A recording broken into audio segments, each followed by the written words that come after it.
Hello guys, welcome back to my another video. তো guys কেমন আছো? আশা করছি ভালোই আছো। তো গাইস আজ একটা পূর্ণিমার দিন। তো গাইস আজ আমরা সবাই মিলে যাচ্ছি জল আনার জন্য।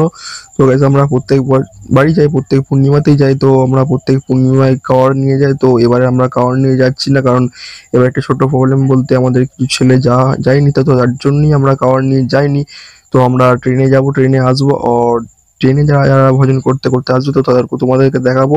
হচ্ছে গঙ্গার ঘাট। তো আমরা এখানে সবাই মিলে চান করবো। তো স্নান টান করে এখানে জল নিয়ে বাবার কাছে প্রণাম করে, তো গঙ্গা মায়ের কাছে প্রণাম করে আমরা এখান থেকে বেরিয়ে যাব। তো আমরা মালিয়া থেকে হেঁটে আসি, সিদ্ধান্ত নিয়েছি সবাই মিলে। তো যেহেতু ছেলে কম আছে তাই জন্য। তো গাইস তো চলো ওখান থেকে আমরা তাড়াতাড়ি করে বেরিয়ে যাওয়ার চেষ্টা করি, কারণ নাহলে ট্রেনটা লেট হয়ে যেতে পারে।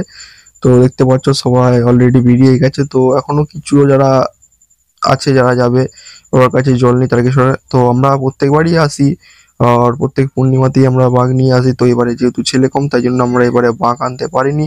তো তোমরা পরের ব্লগে পেয়ে যাবে, তোমরা দেখতেই পাবে আমাদের বাঘ। তো এর আগে আমি একটা ব্লগ করেছিলাম যেটাতে আমরা বাঘ সারাচ্ছিলাম আর কি। তো সেটাতে তোমরা ভালো রকমের রেসপন্স দেখিয়েছো, তো দেখে খুবই ভালো লাগলো। তো আমি আরো নতুন নতুন ভিডিও আনবো তোমাদের জন্য। তো দেখতেই পাচ্ছ আমরা অলরেডি রেডিও বেরিয়ে পড়েছি। তো আমাদের যেহেতু বেশি ছেলে আছে না, 2 থেকে 3 জন এসে, সেই জন্য আমরা কারণ আনতে পারিনি আর কি। তো কোনো অসুবিধা নেই গাইজ, তো আমরা পরে আবার নিয়ে ঠিক আসবোই। তো এখান থেকে আমরা অলরেডি বেরিয়ে যাচ্ছি আজকের মতো। আবার পরের মাসে পরে পূর্ণিমা আসা হবে।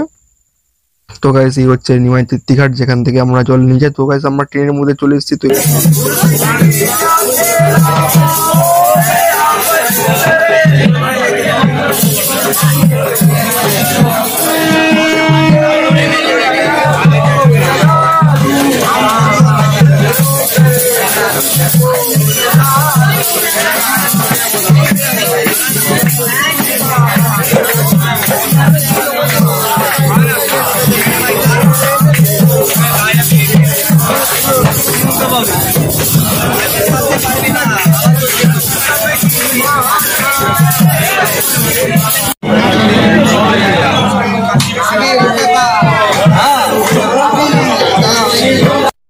তো গাইস তোমরা দেখতেই পেলে, আর এরা যারা আসছে এরা কালীঘাট থেকে আসছে ভজন করতে করতে। তো আমরা এদের সঙ্গে চলে এলাম দলে যোগ দিয়ে।